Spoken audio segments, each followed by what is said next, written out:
Right now, on to the point. New developments tonight. Who might have assassinated Charlie Kirk as memorials grow for the conservative influencer? A heavy day here at the state capitol following the death of political activist Charlie Kirk. Hear how lawmakers on both sides of the aisle are responding to his death. Using AI to solve California's wildfire insurance crisis. Tonight, why one company's model is showing success. And later in our Champions of Hope, meet the Sacramento teen inspiring others to read. Good evening, I'm Alex Bell, and this is To the Point. Tonight, the manhunt continues for a person of interest in the assassination of Charlie Kirk, and we are following breaking news, standing by live for an update from Utah tonight.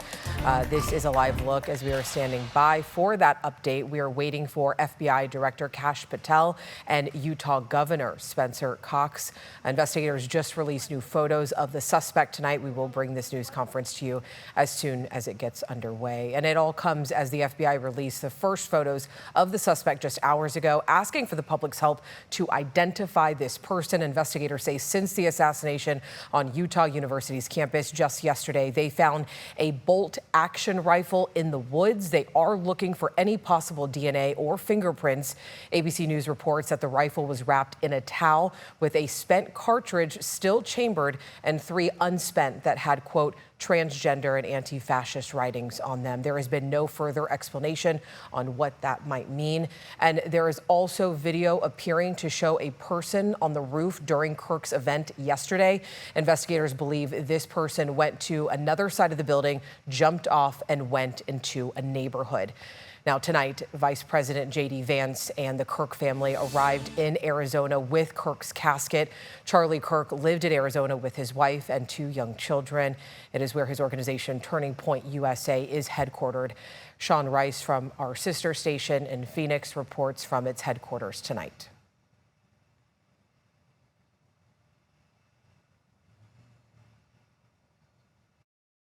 Here today, there has been a steady stream of Charlie Kirk supporters coming to the Turning Point USA headquarters here in Phoenix. Many of his supporters coming with flowers, laying them at the foot of multiple memorials with his picture on it. Many of his supporters coming here openly weeping about the loss of a figure who was very influential in their lives. Kirk, he was a mighty figure in Arizona politics.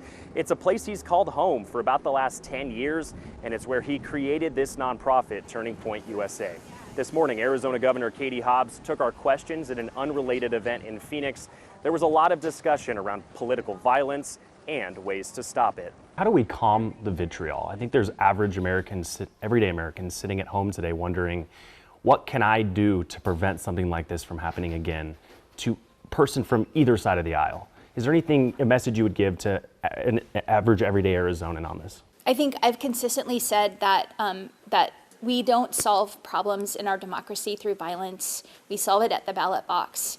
And I can't speak for every Arizonan or American, but I know that as an elected leader, my responsibility is to do everything I can to work to tone down the rhetoric. And one thing we've had a chance to ask Charlie Kirk supporters here today is what drew you to him? And what I've consistently heard is how open and willing he was to engage in a debate on any topic. He is someone who would ask the other side their opinion on a topic. He would then give his opinion, and it would always be in a civil and respectful manner. That is one reason of many why his supporters have come here today. I'm in Phoenix, Sean Rice. And back here in California at our state capitol, lawmakers from both sides of the aisle tell ABC 10's Jeannie Nguyen that this is a time for unity. Jeannie is here to share a little bit more about what they had to say today. Alex, both Democrats and Republicans focused on unity today. They acknowledge that sometimes discussion can become heated at the Capitol. They both agree that they can respectfully disagree without violence. I spoke with Republican Senator Shannon Grove, who says she knew Charlie Kirk personally and says this should be a wake-up call. I also spoke with Democratic Assembly member Gail Pellerin, who tells me she's speaking to all her colleagues to ensure they're feeling supported. I think this is a wake-up call to everybody that no matter our differences and no matter our opinions or the way that we, look at a situation, we're all human beings, and we're all created in God's image, and we're all equal. I mean, we really have to be able to disagree on issues, but not turn into a violent, state or nation, because this is just not something that's healthy for anybody. This is not good for our democracy. It's not good for our families. I did speak with more lawmakers, both Democrats and Republicans. To see all of those interviews, please head over to our website at abc10.com, Alex. All right, Jeannie, thank you so much. And tonight, TikTok says it's removing videos and related search terms that show close-up views of the shooting. Roblox has also removed user-generated games related to the shooting. And Comedy Central said that they will not rerun a recent episode of South Park that was poking fun at Kirk. Now, our coverage does not end here. For more on Charlie Kirk's death and the investigation, we have been streaming news conferences and other live coverage on our ABC 10 Plus TV streaming app. It is completely free to download to your TV, and we will bring you that news conference as soon as we get it in. Coming up onto the point, could AI help solve California's home insurance crisis? How one company is finding success so far. And we've been in the low 80s the last few days, but things are starting to warm up. We've got upper 80s tomorrow and 90s next week. Forecast after the break. But first, another headlines tonight. Marking 24 years since 9/11. Memorials were held from Pennsylvania to New York City and here in Sacramento today to honor the nearly 3,000 people killed. On this day in 2001, terrorist attacks crashed planes in New York City, D.C., and Shanksville. Remains are still being identified. Health issues from the tragedy also continue to claim lives. A number of HBCUs went on lockdown today over what the FBI is calling hoax threat calls. They say the FBI takes these threats very seriously because it puts innocent people at risk. Following lockdowns, many campus activities and events were canceled. And the 16-year-old student who investigators say shot two classmates at Evergreen High School in Colorado yesterday was believed to be radicalized by some extremist network. The shooter took his own life, and the two students continue to recover. Bullet holes can be seen in windows and lockers. Locked doors on campus might have prevented further tragedy. All right, before we get into your weather tonight, I do want to let you know we are following breaking news, standing by live for an update from Utah tonight. What you're looking at right now is that press conference that we're waiting to start. It will feature FBI Director Kash Patel and Utah Governor Spencer Cox. Investigators just released new photos of the suspect tonight, and we will bring you this news conference as soon as it gets underway. But Brendan, I understand that we're seeing a bit of a cool down coming in our forecast, or we've seen it over the last couple of days. Yeah, we have seen it, and in fact, Tuesday at 78 degrees was the coolest day since May 25th, more than 100 days ago. So it's been quite some time since we've seen temperatures in the upper 70s. Wednesday, we were right at 80 degrees. Today started that warming trend. We're at 84 this afternoon in Sacramento. Elsewhere, 83 in Stockton, 82 in Modesto, 78 in Jackson, 63 in Truckee, and 62 in South Lake Tahoe. At the moment, 82 in Sacramento. Still a little bit warm out there. 79 in Elk Grove, 79 Stockton, 80 in Modesto, 75 in Jackson, 54 Truckee, and 58 in South Lake Tahoe. But we're going to start to see that Delta breeze picking up over the next couple of hours. It's already about 10 to 15 miles per hour across the San Joaquin Valley, and it will climb a little bit closer to 10 to 15 here in the capital region as well. Now, as we look at radar and satellite, a few light showers, not really much in the way of thunderstorms, maybe a couple of scattered storms right along the crest. Just hasn't been as much activity today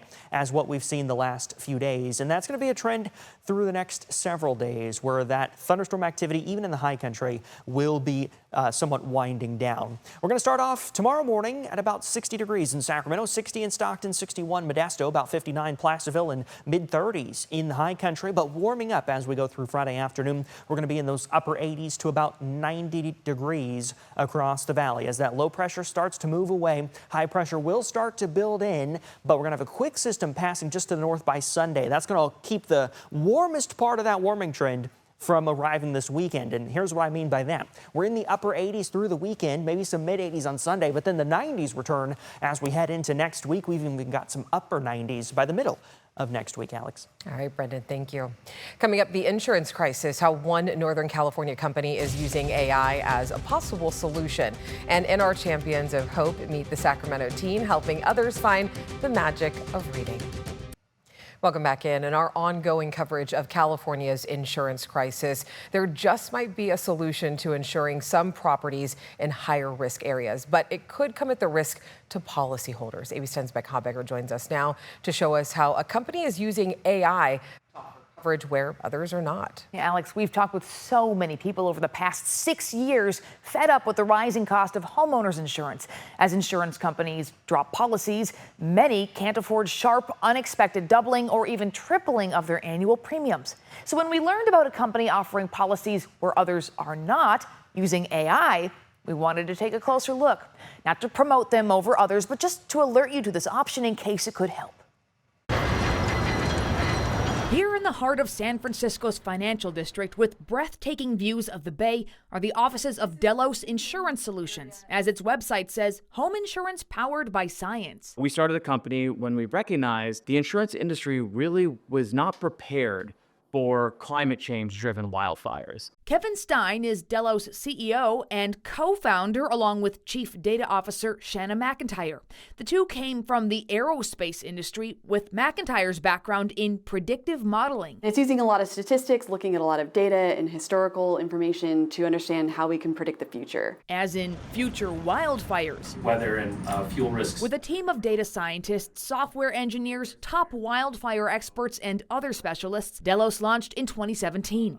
It began providing home insurance policies in 2020 using its proprietary algorithm or model, artificial intelligence, developed with more than 200 variables to determine a home's wildfire risk. We're looking at not just where is their vegetation, but what is the vegetation type, how healthy is it. We're looking a lot about fire weather and how that combines with things like vegetation. We're looking a lot at suppression resources. What have communities done to try to reduce their risk? The result means Delos will provide insurance in many places that other companies have deemed too high risk, leaving hundreds of thousands of California homeowners to take bare bones coverage under California's insurer of last resort, the FAIR Plan. What we're finding is that our view of risk is actually far more optimistic than the view of risk of a lot of other carriers, based on having this much better understanding. Take, for example, the city of Grass Valley. In the red is a high concentration of California FAIR Plan policies. In green, the exact same area. Delos' model says it'll right here. Same with Nevada City. In fact, the company serves the entire state from Eureka to San Diego, focusing exclusively on homes in wildfire-stressed regions. 2 out of 3 homes in California currently that are struggling to find a policy from a primary carrier, we can insure. That's what our modeling allows us to do. Right now, Delos is part of what's called the non-admitted market in California. In the admitted market, companies are regulated by the California Department of Insurance. They have to seek approval before raising rates, but the state will cover claims if they go insolvent. Companies in the non-admitted market are sometimes willing to take higher risks, but often charge higher prices for that, and don't have the backstop of the state if they go belly up. Delos says it is the leading homeowners insurance provider in the non-admitted market in terms of policy count. Still, there's a good chance you've never heard of them. We sell primarily through independent agents because we are a specialty insurer. We are non-admitted, also known as surplus, but we don't behave as a traditional non-admitted or surplus insurance provider. We're aiming to be a competitive replacement to the primary carriers that have been pulling out of a lot of the stressed parts of California. I reached out to the California Department of Insurance, which says it anticipates an increasing number of admitted companies will return to writing more fully in the state, including in higher wildfire risk areas, now that reforms by the commissioner are underway. Delos' goal is to fill any gap in hard-to-insure areas. Shannon and I started this company with the entire purpose of solving the coverage gap problem in California. We're from California. This is our home. We want to solve this problem, and we believe it requires being highly specialized and highly focused. Other carriers have a lot of different lines of business that they write, a lot of different territories that they're in. We are just writing homes in stress regions of California. That's it. Yeah, the volatility is one of the biggest things that we hear from people. I've heard people even say, I'm willing to pay more as long as I don't get dropped and as long as I know it's not going to double the next time I get renewed. I want some stability. When we sell a policy, we want to have everybody feel very comfortable. We are going to be their insurer for the long haul. McIntyre and Stein say their price varies, but sometimes they're on par with or even less than the cost of the FAIR Plan and offer more coverage. It includes water losses, theft, liability, of course, wildfire as well, whereas the California FAIR Plan only covers a small portion of that. And their in-depth model allows them to avoid price swings. For insurance companies or wildfire models that don't understand wildfire risk and the ways in which wind and weather, for example, are impacting wildfire, then you either can't participate or have to build in extra price because of the uncertainty. With our modeling, we do understand what the risk is. Therefore, we can actually price to the risk as opposed to building in that uncertainty. Altogether, so far, Delos provides insurance for some 30,000 homes statewide. We also are constantly updating our model. And with that, he says, comes good news. We're seeing areas in California seeing their risk come down. So there is absolutely more fire activity, but there's also a lot of mitigation activity. So the future is actually, in our opinion, very optimistic as it relates to the wildfire peril.